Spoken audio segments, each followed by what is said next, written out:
नमस्कार विद्यार्थी मित्रांनो. मॅनेजमेंट प्रिन्सिपल अँड ॲप्लिकेशन व्यवस्थापन तत्त्वाने उपयोगिता सेमिस्टर 2च्या आपण दुसऱ्या युनिटला आज सुरुवात करतो आहे. दुसरं युनिट हे खूप महत्त्वाचं आहे. लीडरशिप, नेतृत्व. व्यवस्थापनाची कार्ये आहेत आणि त्याचा आपण आज अभ्यास करतो आहे. या लीडरशिप या टॉपिकमध्ये आपल्याला त्याची संकल्पना लक्षात घ्यायची आहे, नेतृत्वाचं महत्त्व लक्षात घ्यायचं आहे, नेतृत्वाचे सिद्धांत लक्षात घ्यायचे आहेत. सिद्धांतामध्ये आपल्याला लिकर्टचा स्केल सिद्धांत आहे, ब्लेक अँड मुटनचा व्यवस्थापकीय चौकट सिद्धांत आहे आणि हाऊसचा पातगोल ध्येयमार्ग सिद्धांत आपल्याला अभ्यासाला आहे. त्यानंतर आपल्याला नेतृत्व शैली, लीडरशिप स्टाईल याचा अभ्यास करायचा आहे. वेगवेगळ्या प्रकारच्या नेतृत्व शैली आहेत. त्याच्यामध्ये हुकुमशाही आहे, लोकशाही आहे, मुक्त आहे. आणि त्यानंतर मग आपल्याला जे आपल्या भारतामध्ये 3 ग्रेट लोक होऊन गेले, त्याच्यामध्ये शिवाजी महाराजांची नेतृत्व शैली, महात्मा गांधीजींची नेतृत्व शैली आणि डॉक्टर बाबासाहेब आंबेडकरांची नेतृत्व शैलीचा आपण अभ्यास करायचा आहे. तर विद्यार्थी मित्रांनो, आज आपण नेतृत्व संकल्पना, प्रस्तावना ही आपण लक्षात घेऊया. त्याचा व्याख्यार्थ लक्षात घेऊया. आता मानवी समाजाच्या अस्तित्वापासून नेतृत्व पाहायला मिळतं. म्हणजे मनुष्य जेव्हापासून समूहानं राहू लागला, कारण पूर्वी शिकारी अवस्था, जंगलामध्ये राहायचा, एकटं राहायचा, पण हिंसक प्राण्यापासून संरक्षण एकट्याला करायला अडचण जायची. त्यामुळं ते समूहानं राहू लागले आणि त्यातूनच आजची कुटुंब पद्धती उदयास आलेली आहे. अर्थात ह्याला बराच शतकं गेलेली आहेत, कालावधी गेलेला आहे. मनुष्य जन्मापासून समूहाने राहू लागला, तेव्हापासून नेतृत्वाची गरज निर्माण झाली. अर्थात मनुष्य विविध कार्यासाठी विविध समूहांची निर्मिती करतो आणि त्या प्रत्येक समूहाची काही वैशिष्ट्ये असतात. त्या वैशिष्ट्यानुसारच तो समूह स्थापन झालेला असतो. म्हणजे त्या समूहातील सदस्यांना कार्यपूर्तीसाठी आदेश, सूचना देणे, मार्गदर्शन करणे आणि त्यांच्या कार्यात समन्वय साधणे आवश्यक असते. आता हे डायरेक्ट आपण व्यवसायामध्ये घुसलो, पण नेतृत्व करणं हे कार्य आहे आणि नेतृत्व कोण करतो? नेता. हे आपण लक्षात घ्या. त्यामुळे नेता कसा असावा हे आपल्याला या टॉपिकच्या अंतर्गत शिकायचं आहे. मग नेता काय करतो? आदेश देतो, सूचना देतो, मार्गदर्शन करतो आणि कार्यामध्ये लोकांचा समन्वय साधतो. आता तुम्ही नेता आणि पुढारी याच्यात गल्लत करायची नाही. पुढारी हा महाभयानक वेगळा शब्द आहे आणि नेता हा फार सोफिस्टिकेटेड आणि तांत्रिक शब्द आहे, हे लक्षात घ्यायला पाहिजे. सदस्यांचे सर्व प्रयत्न विशिष्ट व योग्य दिशेने वाटचाल करणारे असावे लागतात.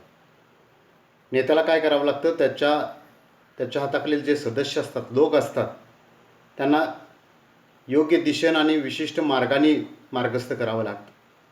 त्यासाठी त्या समूहातील सदस्यांना प्रभावित करण्याची आवश्यकता असते. तुमचं ते काय ऐकतील, तुमचा आदेश का मानतील, तुमच्या सूचना काय ऐकतील, मार्गदर्शन काय घेतील, तर तुम्ही तुमच्याकडे त्यांना प्रभावित करण्याची क्षमता असायला पाहिजे. कोणीही उठसूट नेतृत्व करू शकत नाही. नेतृत्व करण्यासाठी काही आवश्यक गुण असावे लागतात. समूहाचे वर्तन प्रभावित करण्याचे कार्य नेतृत्व करीत असतो. म्हणजे तो 100चा ग्रुप असू दे, 1000चा मॉप असू दे, कितीही असू दे. बघा, नेता त्या समूहाचं वर्तन प्रभावित, योग्य दिशेनं, विशिष्ट मार्गानं नेण्याचा प्रयत्न करत असतो. म्हणजेच प्रत्येक समूहासाठी प्रभावी नेतृत्वाची गरज असते. प्रभाव टाकणारा व्यक्ती तो या ठिकाणी नेता म्हणून नेतृत्व करू शकतो. प्रत्येक व्यवसायात व्यक्तींचा एक समूह असतो.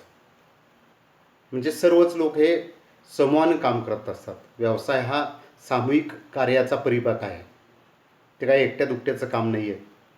सर्वसाधारणपणे व्यवस्थापक हे नेतृत्वाचे कार्य करतात. म्हणजे इथं नेता कोण आहे? तर व्यवस्थापक आहे. मग निर्देशनाच्या कार्याचा भाग म्हणून नेतृत्वाचे कार्य आहे. नेतृत्वाचं कार्य करायचं म्हणजे निर्देशन देण्याचं काम, डायरेक्टिंग, संचलन करण्याचं काम असतं.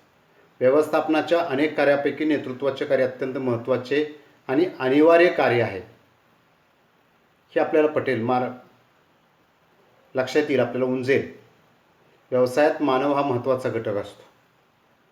म्हणून माणसाला माणसाप्रमाणे वागणूक देणं आणि त्याच्याकडून माणसासारखं काम करणं, यंत्रासारखं नव्हे.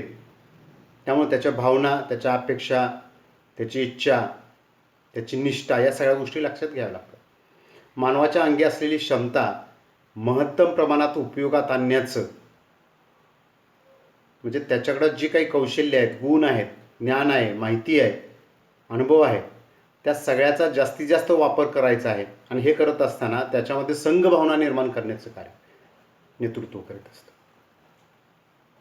डिवाइड अँड रूलचा वापर केला जात नाही, फोडा आणि मग जोडा नाही, तर संघभावना निर्माण केली जाते. टीमवर्क, टीम तयार करण्याचं काम केलं जातं. मग त्या टीममध्ये अनेक वेगवेगळ्या स्वभावाचे लोक असणार, वेगवेगळ्या कौशल्याचे लोक असणार, त्याच्यात खूप विविधता असणार, पण ते एका छताखाली आणणं, एका उद्दिष्टासाठी कार्यप्रवृत्त करणं, हे नेतृत्वाचं खरं कार्य असतं. त्याची खरी कसोटी त्या ठिकाणी लागत असते.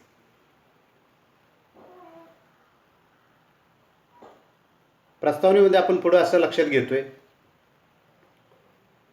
की अगदी आपण पाहतोय की व्यवसायामध्ये आपला मानव हा महत्त्वाचा आहेच, आणि प्रत्येक व्यवस्थापकाकडे मग नेतृत्वाचं गुण आणि कौशल्य असणं आवश्यक आहे. आता यामध्ये आपल्याला असं लक्षात येतं की प्रत्येक, किंवा एक उदाहरण आपण घेऊ इथं, अनेक फुलांना दोऱ्यामध्ये गोवल्यानंतर सुंदर हार तयार होतो. आपल्याला माहिती आहे का, हार अनेक फुलांचा त्या ठिकाणी असतो. बाहेरून पाहणाऱ्याला जो व्यक्ती असतो त्याला त्या फुलाच्या आत ज्यानं गोवलेलं असतं, दोऱ्याच्या साह्यानं गुंतलेलं असतं, त्याला तो दोरा दिसत नाही. पण दोऱ्याचं अस्तित्व तुम्हाला नाकारता येणार नाही. दोरा नसेल आणि फुलं असतील तर हार तयार होणार नाही. त्यासाठी दोऱ्यामध्ये ती फुलं गुंफणं आवश्यक आहे. नेतृत्वाचंही असंच असतं. फुलं म्हणजे माणसं आहेत आणि दोरा म्हणजे ते नेतृत्व आहे. ते नेतृत्व दिसत नाही. नेता कसं नेतृत्व करतो दिसत नाही, ते दोऱ्याचं काम करत असतं. त्या माणसांना एकत्रित आणण्याचं काम करत असतं. नेतृत्वाची प्रक्रिया दिसत नाही, अनेकदा तर ती जाणवतही नाही. पण नेतृत्वाशिवाय कोणताही व्यक्तिसमूह सक्रिय होत नाही, हे आपल्याला या ठिकाणी लक्षात घ्यायला पाहिजे. अर्थात नेतृत्वाची संकल्पना लक्षात घेत असताना, नेतृत्वाची संकल्पना खूपच जुनी आहे. आता आपण लक्षात घेतलं की मानवी समाजाच्या निर्मितीपासून नेतृत्वाच्या कार्याची गरज भासू लागलेली आहे. कोणतर पुढाकार घेणारा, कोणतर पुढं होणारा हा व्यक्ती असावा लागतो. आणि सहजासहजी कोणी तसं पुढं होत नसतं, पुढे येत नसतं, पुढाकार घेत नसतं. तर त्याच्याकडे क्षमता आहे, ते कौशल्य आहे, त्या कसोटीत उतरण्याची त्याची पात्रता आहे, असाच व्यक्ती पुढे नेतृत्व करायला येतो. त्यामुळे नेतृत्व व्यवस्थापनाचं अत्यंत महत्त्वाचं कार्य मानलं जातं. व्यवसायात मानवी आणि भौतिक साधने वापरून उद्दिष्टे साध्य करावी लागतात, आणि त्यासाठी व्यवसायात विविध विभागातून अनेक व्यक्तींची निवड करा. कोण उत्पादन विभागात असेल, कोण खरेदी विभागात असेल, कोण वित्त विभाग, फायनान्स विभाग, जो ज्या विभागात आहे त्या विभागातलं त्याला नॉलेज आहे, त्या विभागात काम करण्याची त्याची कौशल्य त्याच्याकडे आहेत, त्याच्याकडे अनुभव आहे, तो त्या कामात निष्णात आहे. अशा लोकांचीच निवड त्या विभागामध्ये केली जाते. योग्य कामासाठी योग्य व्यक्तीची निवड करणं आणि योग्य व्यक्तीकडून योग्य काम करून घेणं, हेच नेतृत्वाचं खरं कौशल्य आहे ना. त्या व्यक्तीचा कार्यक्षमतेने उपयोग व्हावा म्हणून त्यांना मार्गदर्शन करावं लागतं. त्यांच्या कार्याला योग्य दिशा द्यावायची असते, आणि हे कार्य नेतृत्वाला करावं लागतं. आपण अनेक वेळा असं लक्षात घेतो की नेता जो असतो तो नेता,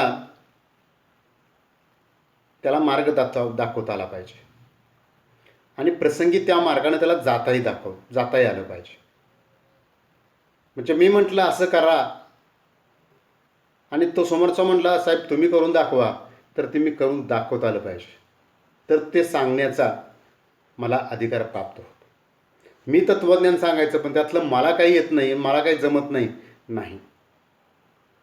तो म्हटला कसं करून दाखवायचं आहे, कसं करून म्हणजे उलट असं नव्हे. तुम्हाला तुमच्यातली क्षमता दाखवायची असेल, म्हणजे तत्त्वज्ञानाचं फिलॉसॉफीचं असं असतं. फिलॉसॉफी हे दुसऱ्याला सांगायसाठी नसते, ती स्वतःमध्ये आत्मसात करून प्रकट करावयाची असते. व्याख्या आपण लक्षात घेऊया. निश्चित उद्दिष्टे गाठण्यासाठी इतरांना प्रवृत्त करून प्रोत्साहित करण्याची क्रिया म्हणजे नेतृत्व होय. सरळ स्पष्ट आहे.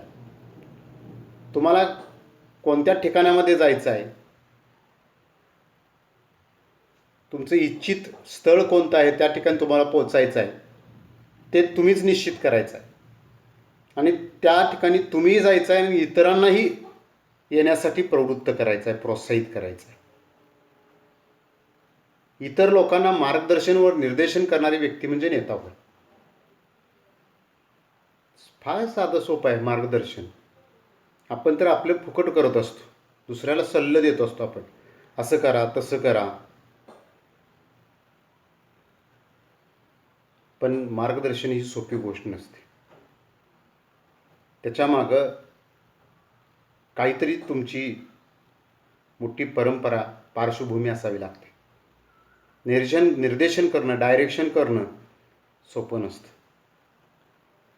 कॅप्टनने शून्यावर आऊट होऊन यायचं आणि दुसऱ्याला सांगायचं सेंचुरी काढ, नाही. त्यानं 10-20 धावा तर काढायला पाहिजेत. मग तो दुसऱ्याला म्हणू शकतो प्लेअरला, आपल्याला जिंकायचं आहे बघ, त्या दृष्टीनं खेळायला पाहिजे. किंवा तुम्ही आज जरी 0 आऊट झाला तरी म्हणायला पाहिजे, आज माझं बॅड लक होतं, पण तुझं बेस्ट लक आहे, तुला बेस्ट लक, तू चांगलं काम कर. म्हणजे निगेटिव्हिटी कन्व्हर्टेड इंटू पॉझिटिव्हिटी.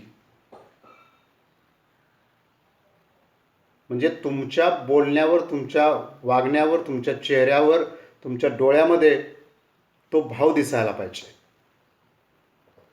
नेतृत्वाचं हे काम आहे. त्याची बॉडी लँग्वेज त्या पद्धतीनं सुसंगत असायला पाहिजे. नेता त्याच्या अनुयायी लोकांचे वर्तन प्रभावित करून त्यांच्या प्रयत्नांना दिशा व उद्देश देत असतो. दिशा देणं हे सोपं काम नाही. 10वी नंतर किंवा 12वी नंतर ज्यावेळेला तुम्ही एखादी ब्रँच निवडता, त्यावेळेला कशाच्या आधारावरती निवडता, कोणाच्या मार्गदर्शनाच्या आधारे निवडता. तुमचा आत्तापर्यंतचा 10 वर्षापर्यंतचा अभ्यास, तुम्ही घेतलेलं ज्ञान, तुमच्यामध्ये निर्माण झालेली आवड, तुम्हाला तुमच्या करिअरच्या दृष्टीनं माहिती झालेले काही शाखा असतील, करिअरच्या दृष्टिकोनातून काही तुम्ही समजून घेतलं असेल, तर तुम्ही स्वतःहून जर निर्णय घेतलेला असेल, तर तो निर्णय आपण तडीस न्यायला मनापासून प्रयत्न करतो. पण हे जर कोणी आपल्यावर लादलं असेल, चुकीचं आपल्याला मार्गदर्शन केलं असेल, चुकीची दिशा दाखवली असेल, तर मग ती दिशा सोडून आपल्याला परत योग्य मार्गावरती, योग्य दिशेनं जायला खूप त्रास सहन करावा लागतो. त्यामुळे नेता कसा योग्य मार्गदर्शन, योग्य दिशा दाखवणारा असायला पाहिजे. नेतृत्व म्हणजे लोकांना प्रभावित करून पारंपरिक उद्दिष्टे पूर्ण करता यावीत याकरता प्रयत्न करण्यासाठी प्रवृत्त करण्याची क्षमता आहे. प्रवृत्त हा शब्द जवळजवळ सगळीकडे आहे. पहा, काम करायला त्याला तयार करणं, तेही दबावाने नाही, धाकडपशा दाखवून नाही, तर मनापासून त्याला काम करायला प्रवृत्त करणं, तशी परिस्थिती निर्माण करणं, हे नेत्याची खरी कसोटी असते. नेत्याच्या इच्छेनुसार वागण्याकरता प्रवृत्त करण्याची क्षमता म्हणजे नेतृत्व होय. फारच सुटसुटीत आणि बोल्ड व्याख्या आहे. नेतृत्व म्हणजे औपचारिक व अनौपचारिक परिस्थितीमध्ये इतरांच्या प्रवृत्तीला आणि वागणुकीला आकार देण्याची योग्यता होय. औपचारिक, अनौपचारिक म्हणजे परिस्थिती तुम्हाला फेवरेबल असू दे, अनफेवरेबल असू दे, किती कठीण प्रसंगामध्ये तुम्ही त्या व्यक्तीला कार्यप्रवृत्त करायला पाहिजे. त्याच्या वागणुकीला आपलं उद्दिष्ट पूर्ण करण्याच्या दृष्टिकोनातून त्याला योग्य बनवलं पाहिजे, योग्य मार्गाला आणलं पाहिजे आणि त्याच्याकडून ते साध्य करून घेतलं पाहिजे. आणि हे त्याच्यावर कोणतेही दबाव किंवा प्रेशर, कडक नियंत्रण न आणता हे नेतृत्वाचं खरं कौशल्य आहे.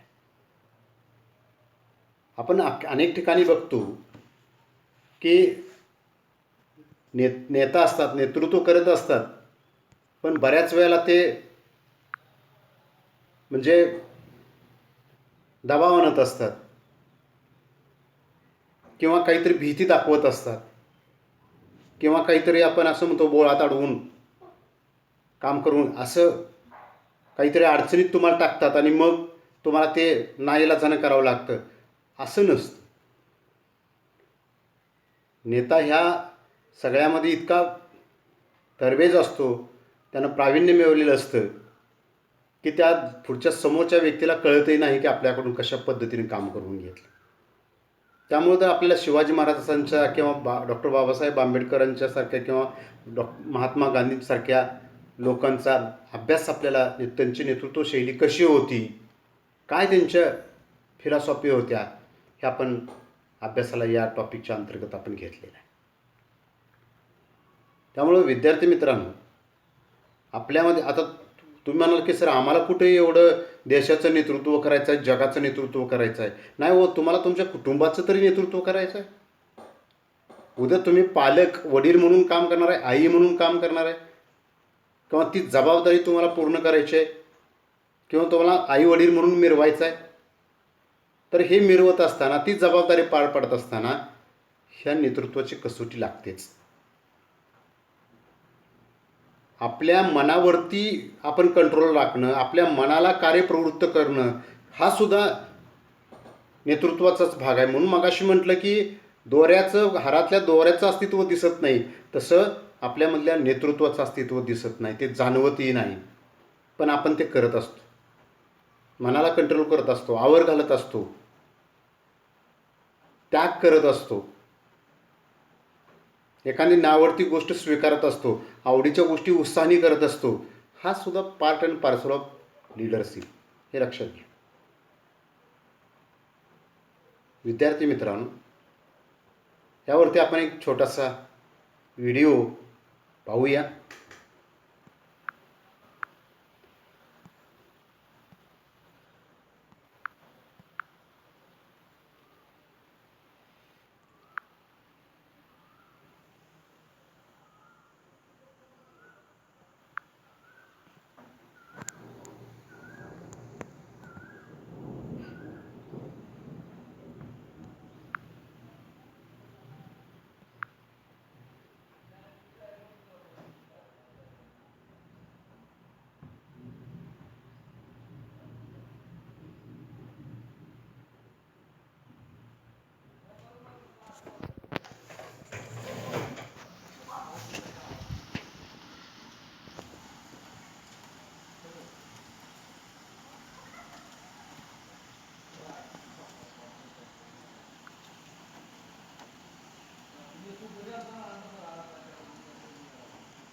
I should know on a continuous.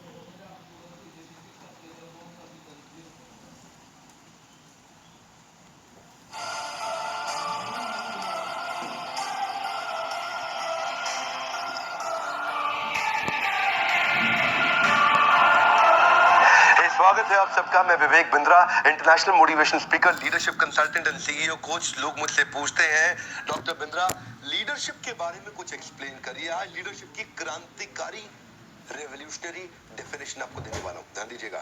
World class leadership में 5 बातें बहुत महत्वपूर्ण हैं। पहले डेफिनेशन लीजिए। Leadership is an influence of personal power. Leadership is an influence of personal power, not positional power, personal power. Leadership is an influence of personal power that creates progressively advancing community. Progressively advancing, लगातार improve करता है।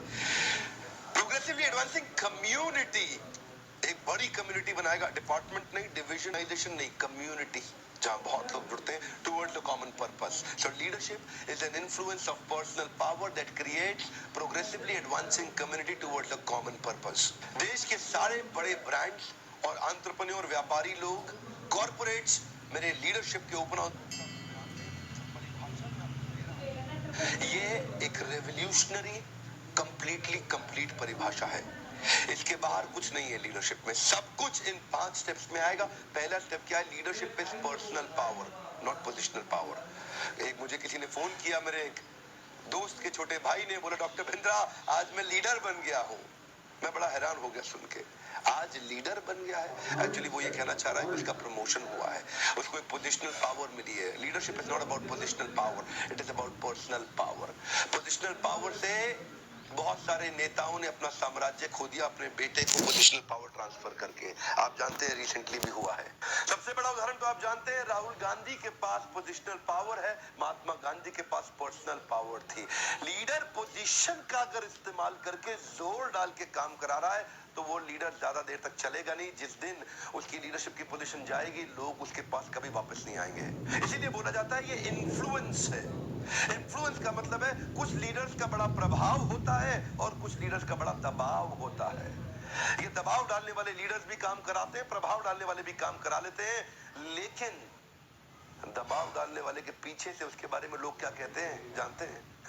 आप जानते हैं, video में नहीं बताऊंगा, आपको पता है। पर्सनल पावर से इन्फ्लुएंस आता है, उसके बाद ध्यान दीजिएगा प्रोग्रेसिवली एडवांसिंग। प्रोग्रेसिवली एडवांसिंग का मतलब है क्रिया नहीं है, प्रक्रिया है, एक्टिविटी नहीं है, प्रोसेस है। ऐसे प्रोसेसेस बिल्ड करते हैं जिससे वेरिएशन से स्टैंडर्डाइजेशन की तरफ जाएं। Progressively advancing is ever increasing, ever growing, ever expanding, ever improving. ये वो सिस्टम है जहां पे आप अपनी क्वालिटी को इंप्रूव करते हैं, इनपुट में भी और आउटपुट में भी लगातार ग्रो करते हैं। प्रोग्रेशन है इसके अंदर। इसका अर्थ हुआ कि लीडरशिप किसी इंसिडेंट पे निर्भर नहीं करता है। लीडरशिप में कंटिन्यूअस प्रोग्रेशन है जो लगातार ग्रो करेगा। किसके साथ? एक कम्युनिटी के साथ। लीडरशिप मैं और मेरे कुछ चेलों के बारे में नहीं है, चेले चपाटे बनाने के बारे में नहीं है। लीडरशिप मेरे फॉलोअर्स के बारे में नहीं है। अच्छा, कई लोग कहते हैं leadership is about developing more leaders. Leader is not one who creates leaders, leader is one who can create the leaders of leading leaders. Leader असली वही है जो कि ऐसे लीडर तैयार कर देता है जो कई लीडिंग लीडर्स को भी लीड कर सकता है, जहां से कम्युनिटी बिल्ड होती है। कई आध्यात्मिक संस्थाएं और धार्मिक संस्थाएं मैंने देखी जहां पे लोगों ने जीवन समर्पित कर दिया है। ये स्पिरिचुअल और रिलीजियस ऑर्गेनाइजेशंस के अंदर मैंने देखा कोई तनख्वाह नहीं है, सैलरी, इंसेंटिव, बोनस, प्रमोशन नहीं है, HR policies, employee engagement index के लिए कुछ नई एक्टिविटीज नहीं हो रही है, लेकिन फिर भी लोग दिल से कनेक्टेड हैं और वहां पे एक के बाद एक इस तरह के सिस्टम्स बिल्ड किए गए हैं जिससे बहुत बड़ी कम्युनिटी तैयार हो गई है। लीडरशिप में आप जो भी धंधा कर रहे हैं, जिस भी ऑर्गेनाइजेशन को लीड कर रहे हैं, कम्युनिटी बिल्ड करने की कोशिश करिएगा। वो तब तक नहीं होगी जब तक 5वां पॉइंट नहीं आएगा, कॉमन पर्पस। अगर आपका पर्पस अपने आप को स्टेबल बनाने का है तो कोई अपनी जान आपके लिए कभी नहीं देगा।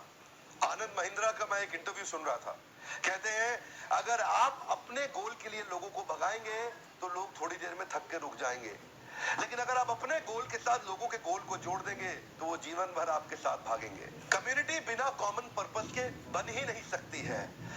ध्यान दीजिएगा, family comes second, business comes first. One more time, come on. अपने बारे में मत सोचिएगा, ऑर्गेनाइजेशन को तैयार करना चाहते हैं, एक कॉमन स्टोरी, ऑर्गेनाइजेशनल बिलीफ तैयार करना पड़ेगा, एक कॉमन पर्पस आइडेंटिफाई करना पड़ेगा, जिसको अचीव करने के लिए आपकी टीम भी तैयार होनी चाहिए। अगर वो आपका गोल है तो आपकी टीम अपने हाथ और पांव से काम करेगी, और अगर वो उनका अपना भी गोल बन गया तो वो अपने दिल और दिमाग से काम करेगी। Some people come with their hand and legs, others come with their head and heart. अगर आप चाहते हैं दिल और दिमाग से लोग आपके साथ काम करें, अपने गोल अचीव मत करवाइए लोगों से। कॉमन ऑर्गेनाइजेशनल बिलीफ तैयार करिए जो कि कॉमन पर्पस पे हो, जिसपे कम्युनिटी बिल्ड होती है। Political parties, religious organisation, spiritual organisation and the great corporate organisations, ये सब लोग एक कॉमन पर्पस पे लोगों को तैयार करते हैं, जैसा कि एक आंदोलनकारी तैयार करता है। आपकी टीम में जितने भी एम्प्लॉइज हैं वो तनख्वाह के लिए काम कर रहे हैं या वो कोई अपना गोल अचीव कर रहे हैं आपके साथ। अगर वो तनख्वाह के लिए काम कर रहे हैं, शाम को अपने घर चले जाएंगे। अगर वो अपना गोल, अपना सपना अचीव कर रहे हैं आपके साथ, तो वो जीवन आपको दे देंगे। आग पीछे मत लगाओ, सीने में लगाओ। ये जो पीछे आग लगाते हैं जल जाता है, सीने में आग लगाते हैं इतिहास रच देता है। 5 में से कोई भी कंपोनेंट मिस हुआ, वो लीडर कभी सफल नहीं हो सकता। पांचों कंपोनेंट आजमी येतो बहुत की ही चालेल. अनिवार्य है। सारी लीडरशिप इन 5 तसं कंपोनेंट तू के कुछ चालेल. अंदर आ जाती है। मेरे देश के अंदर छोटे छोटे गांव में, बघा सोडते. टियर 2, टियर 3, टियर 4 सिटी के अंदर हाँ एक गरीब आदमी का बच्चा इंसीड में नहीं जा पा रहा है, लंदन स्कूल ऑफ बिजनेस नहीं जा पा रहा है, हार्वर्ड नहीं जा पा रहा है, स्टैनफोर्ड नहीं जा पा रहा है। ये बड़े एक्सपेंसिव सीजरच केलं ना. कॉलेजेस, यूनिवर्सिटीज हैं। हो सकता है 2-2, 3-3 करोड़ की फीस पे करना आज आपके बस में ना हो। बिल्कुल होपलेस मत होइएगा। दुनिया का टॉप ग्लोबल बिजनेस कंटेंट मैं हमारे देश के छोटे छोटे शहर तक, गांव कस्बे तक आई दी पहुंचा के मानूंगा। यही मेरे जीवन का सपना है। तो ये एक एक आदमी तक पहुंचाने में, हर गरीब तक जो एमबीए नहीं कर पा रहा करोड़ों रुपया खर्च करके, उस तक ये फ्री वीडियोस पहुंचाने में आप मेरे मिशन में मेरी मदद करिए। वीडियो देखने के लिए बहुत बहुत धन्यवाद। अगर सब्सक्राइब नहीं किया, ये बेल आइकॉन के साथ सब्सक्राइब करिए ताकि ऐसे पावरफुल वीडियोस आप तक सबसे पहले पहुंच सके। कमेंट में लिखिएगा leadership.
You have to have 6 traits what leader should have. And what are the 6 traits?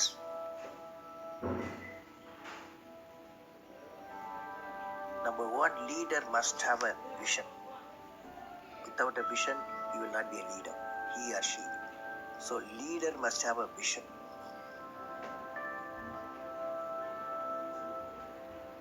The second one, leader must be able to travel into an unexplored path. Normally tendency to travel the, well laid out path. But the leader, he takes path of untraveled path.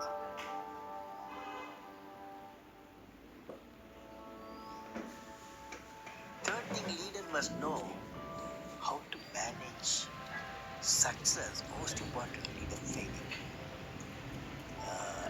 Any mission he does or she does, he has to go through some failure. They should know how to manage the failures. I was became the project director for satellite launch vehicle program SLV-3D Scott to put a Rohini satellite in orbit by 1980. So when the time came, 1979, I think it's in August, we handed over to the computer to do the process of checking the launch vehicle T-minus 4 minutes and launch it. After 1 minute, the computer checked, computer put a hold. For some reasons, they said the display was there. It had some component is not doing well, control component. Tony, mask. So I bypassed the computer. I went on manual, launched the Mask. system. Okay, it got into trouble. It's a satellite going to orbit. The whole rocket system went way up and all. Okay, so it was a big failure. The chairman of the organization, the leader of the organization, taking the press conference, I was by his side. He said, we have failed. First time we tried to attempt it, and this failure really makes us to believe we have to give more technological support. My team, and they worked very hard. Definitely in a year they will succeed. So I was a mission director, I was a project director. I was responsible for the failure, and he took the responsibility of failure as chairman of the organization, the leader of the organization. Next year, 1980 July, we succeeded. The whole nation conference. Professor Satish Dhawan told me, "You go and take the press conference." Okay. The message is, when the failure occurred, the leader of the organization owned the leader of failure. When the success came, he gave to his team. And the best management principle, I have not learned previously any books or not. I learned from that experience.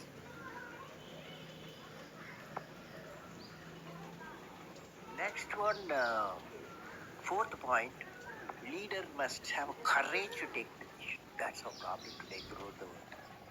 Leader must have a courage to take decision.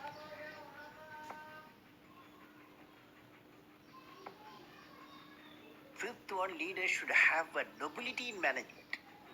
Nobility in management. Leader should have a nobility in management. Every action of the leader should be transparent. The leader should work with integrity and succeed with integrity. Leader should work with integrity and succeed.